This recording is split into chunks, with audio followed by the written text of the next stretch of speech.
Allons-y. Donc, le net social, c'est une nouvelle mention obligatoire, et donc ça va devoir être affiché à partir du 1er juillet sur les bulletins.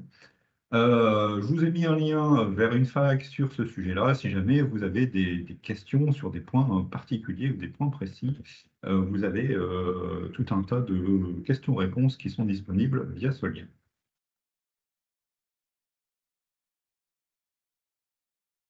Alors, déjà, qu'est-ce que c'est le montant net social? Donc, en fait, le montant net social, il est constitué de l'ensemble des sommes brutes correspondant aux rémunérations et aux revenus de remplacement qui sont versés par les employeurs à leurs salariés. On va le diminuer des cotisations de contribution sociale. Donc, il y a un certain nombre d'éléments qui sont pris en compte dans le calcul.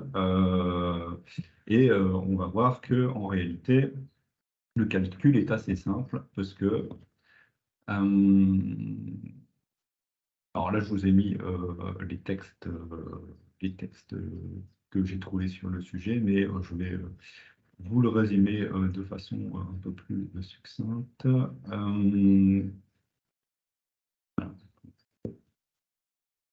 Voilà, je vous ai fait un petit exemple. Donc, en résumé, le montant d'aide sociale, vous allez reprendre le total brut que vous avez sur le bulletin, duquel vous allez déduire le total des cotisations sociales et vous allez y réintégrer toutes les cotisations de prévoyance et de retraite supplémentaire, si vous en avez. euh, la part salariale plus la part patronale. Donc c'est ça en fait le montant d'aide sociale. On prend le brut, on enlève les cotisations salariales, on rajoute toutes les cotisations de prévoyance ou de retraite supplémentaire pour la partie salariale et on fait la même chose pour la partie patronale. Ça nous donne donc le montant du net social. Alors, comment tout ça va se passer au niveau de notre logiciel de paye? Donc déjà, vous devez être sur la version au minimum du mois de mars 2023. Donc si jamais vous êtes des clients en SaaS, ben, vous n'avez pas à faire cette vérification parce que vous êtes déjà à jour de version. Par contre, si vous êtes un client, comment dire, on-premise, donc ça veut dire que vous avez votre installation de paye sur un serveur local, dans ce cas-là, attention, vous devez bien vérifier au préalable d'avoir installé cette version 9 du mois de mars 2023. Donc, elle est disponible hein, sur notre site Extrémité si jamais vous ne l'aviez pas encore installée. Il faut également être sur la version du plan de paye du minimum du 15 mai. Donc, si jamais vous ne savez plus à quel endroit on vérifie sur quelle version du plan de paye on est, vous devez aller dans le menu paramètres, dans les éléments nationaux, et vous devez appeler l'élément national 99-94. Sur cet élément national, vous allez pouvoir voir sur quelle version du plan de paye vous êtes et vous devez être au minimum donc sur la version du 15.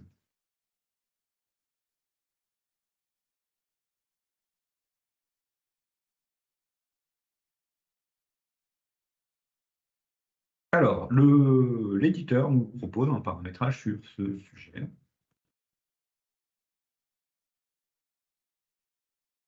Donc, ils ont décidé de proposer des rubriques qui vont se déclencher sur l'année 2023 et des rubriques qui vont se déclencher sur l'année 2024.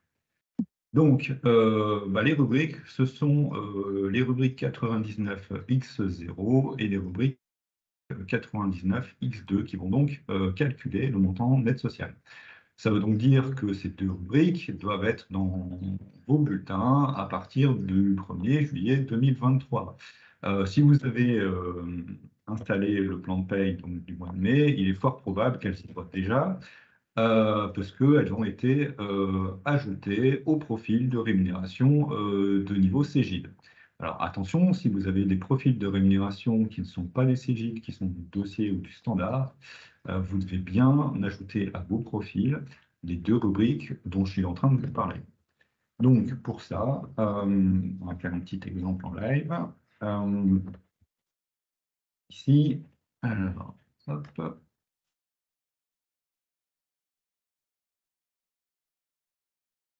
Alors, imaginons que je vais voir une fiche de personnel. Je vais vérifier ici, donc dans les profils, on parle bien des profils de rémunération hein, ici. Donc ici, si vous avez du CGID, vous avez donc rien à faire. Par contre, si j'avais un petit profil perso, il faut chaque question. Alors, comment on fait ça? Rien.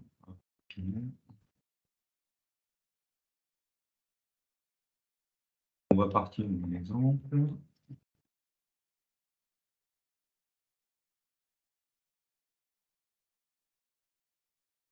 Mettons un profil 275 qui existe dans mon dossier, qui s'appellerait salaire ouvert personnalisé.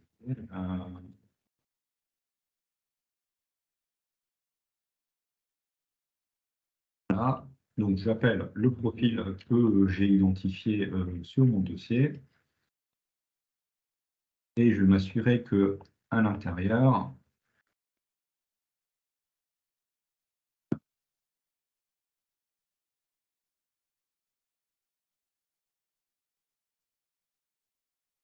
je retrouve bien les rubriques 99, Z, ici, euh, euh, je sais pas.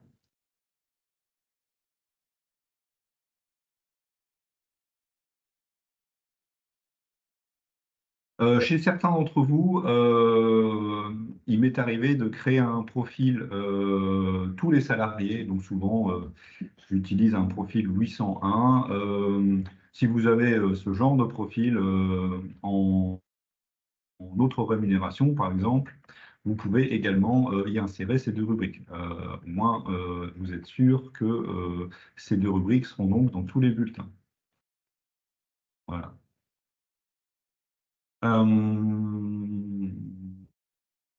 Donc ça, c'est la première chose à savoir. On doit donc avoir ces deux rubriques dans tous les bulletins.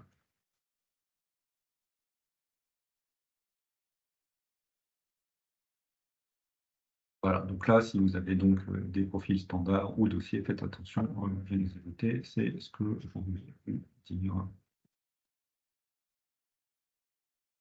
Alors, comment on va se calculer le montant net social dans notre logiciel de paye préféré? Donc, il va partir du cumul 0,2, donc qui est donc le salaire brut après abattement. Duquel il va retrancher le total des charges salariales qui est stocké dans le cumul 0,8 et il va y rajouter donc la part salariale de cotisation qu'alimente les rubriques de prévoyance et de retraite supplémentaire, le cumul NS4, et en part patronale, le cumul NS6.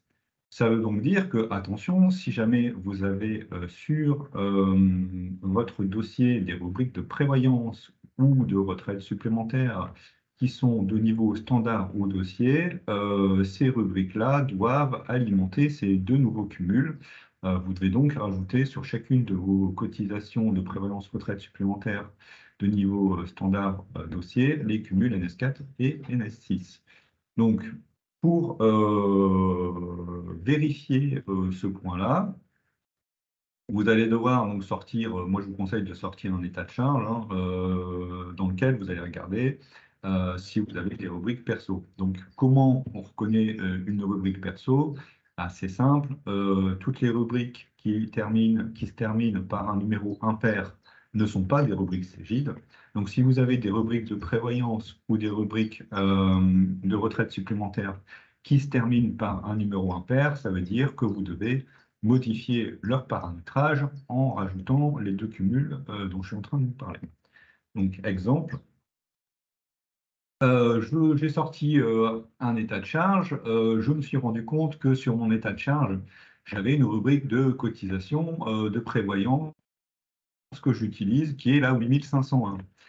Ça veut donc dire que je dois intervenir sur cette cotisation. Donc, je vais aller la chercher. Vous voyez ici, elle est là. Et donc, je vais devoir aller ici dans la gestion associée, hein, le petit trombone, que le quatrième icône de la cotisation. Donc, c'est là qu'on voit apparaître tous les cumuls qui sont alimentés par cette cotisation. Et ici, on vient dire que pour que le calcul d'une aide sociale soit correct, il va falloir que on aille rajouter les deux nouveaux cumuls que l'éditeur a créés, donc le NS4 et le NS6. On va donc mettre ici en plus. Voilà. Donc ça doit, donc vous les sélectionnez avec la barre espace et vous basculez à droite avec la petite flèche. Et donc vous allez avoir donc ces cumuls qui apparaissent ici. Une fois que vous avez fait ça, vous validez et vous devez donc faire ça pour chaque rubrique de prévoyance et de retraite supplémentaire perso que vous avez dans votre dossier. Voilà. Alors, si jamais vous avez des petites questions sur ce que je suis en train de vous montrer, n'hésitez pas à vous manifester dans le chat. Alors, oui, je vois qu'il y a des questions, donc autant pour moi.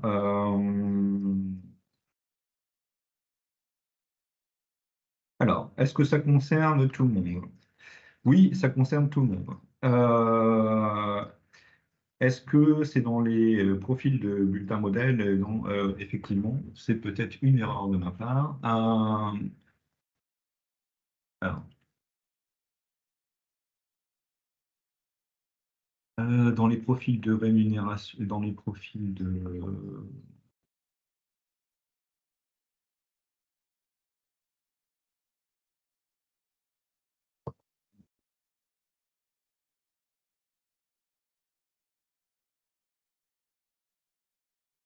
Donc, dans les profils donc de bulletins, donc par exemple le 001, OK.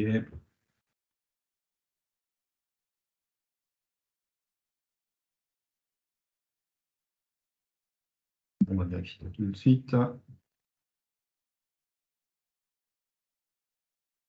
Oui, donc effectivement, vous avez raison. C'est bien au fait au niveau des profils de bulletins que sont stockées ces rubriques. Donc, autant pour moi, donc je vous dis une petite bêtise.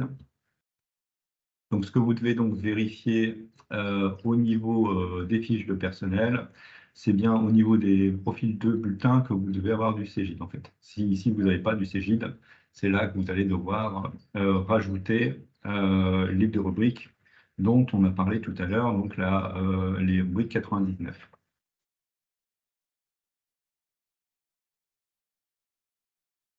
Donc, je vais corriger le support et je vous l'enverrai donc corrigé, bien entendu.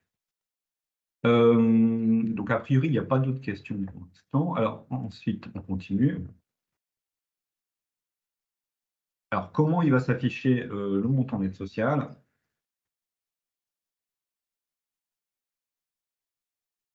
En fait, vous allez, quand vous allez sortir un bulletin, le retrouver en pied de bulletin. Il va s'afficher sous le net imposable si vous utilisez les profils de bulletin Cégide. Donc, normalement, vous allez le retrouver en dessous du net imposable. Donc, il faut juste vérifier sur vos bulletins futurs qu'il est bien visible et qu'il est bien calculé correctement.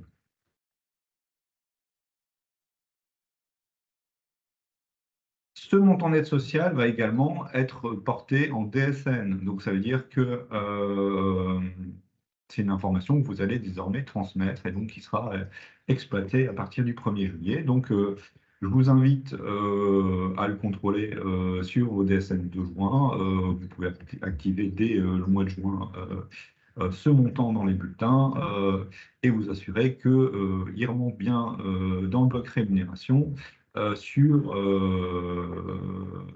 le code 027. Donc, vous pouvez l'extraire ensuite d'une DSN avec un export Excel et aller dans l'onglet rémunéré sans S, hein, je vous rappelle, pour le contrôler. Alors, est-ce que j'ai une DSN sous le coude? Je ne sais pas si j'ai une DSN sous le coude.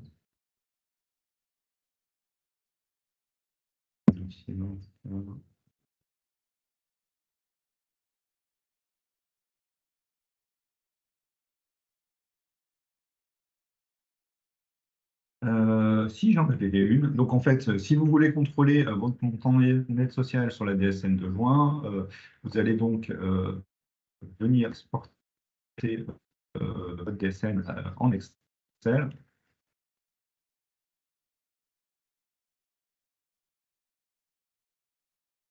Verbe, je vais bien le faire.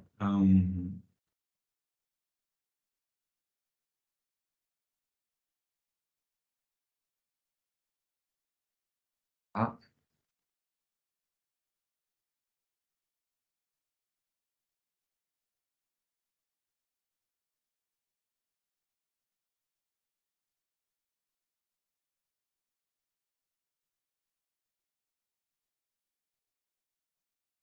donc, vous allez donc ouvrir cette déclaration, vous allez parcourir les différents onglets et vous allez, alors attention, hein, chaque fois le petit piège, vous avez rémunération avec un S, donc ça concerne les honoraires, donc vous n'avez rien à y faire pour l'instant en tout cas, et vous avez la rémunération un petit peu plus loin, où est-ce qu'elle est? Je l'ai loupé, je crois. Oui, voilà, l'onglet rémunération sans S ici.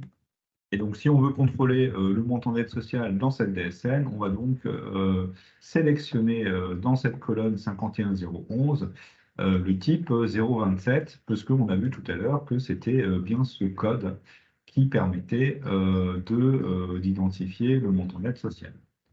Et donc là, on retrouve donc le montant d'aide sociale qu'on va pouvoir recalculer directement avec le total brut et les états de charge.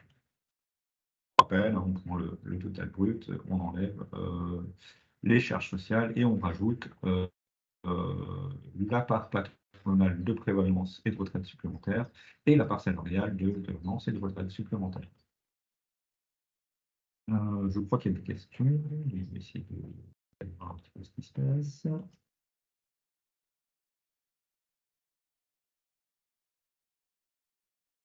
Donc, on réintègre uniquement les cotisations de prévoyance et de retraite. Donc, les autres cotisations, il n'y a pas lieu de les réintégrer.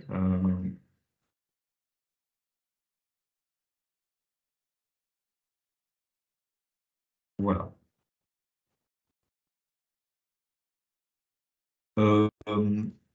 J'ai terminé de tout ce que j'avais envie de vous montrer. Est-ce que vous avez des questions sur ce sujet-là?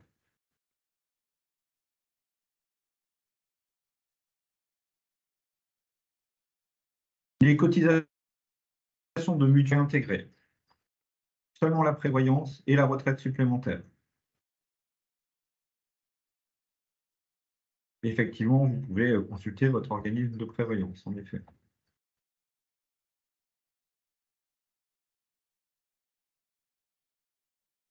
Est-ce que vous avez d'autres questions sur le sujet?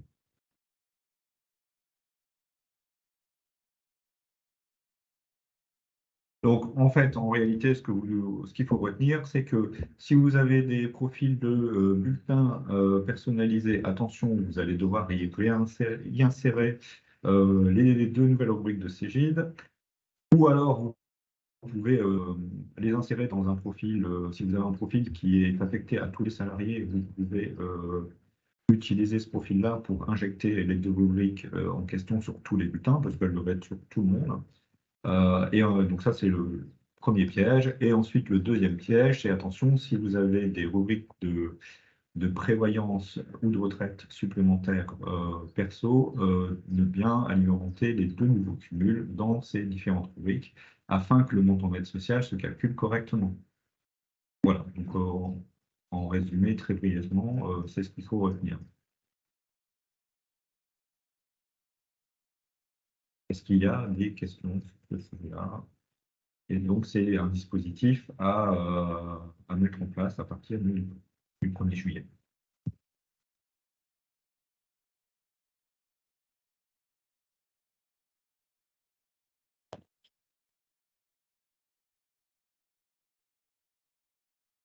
Uniquement prévoyance, pas la mutuelle. Là, on réinjecte pas la mutuelle dans l'aide sociale.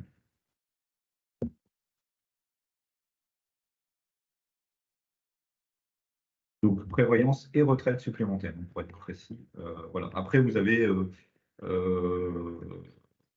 des, des impôts complémentaires dans les définitions des textes que bien, je vous ai mis ici. Mais vous avez besoin d'être rassuré sur ce sujet-là.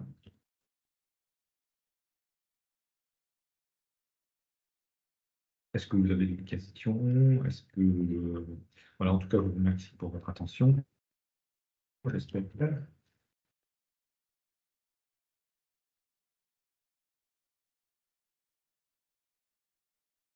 pas d'autres questions a priori. Ouais, donc ça va, on tient le timing, c'était 9h30, 10h, on arrive à 10h, c'est parfait.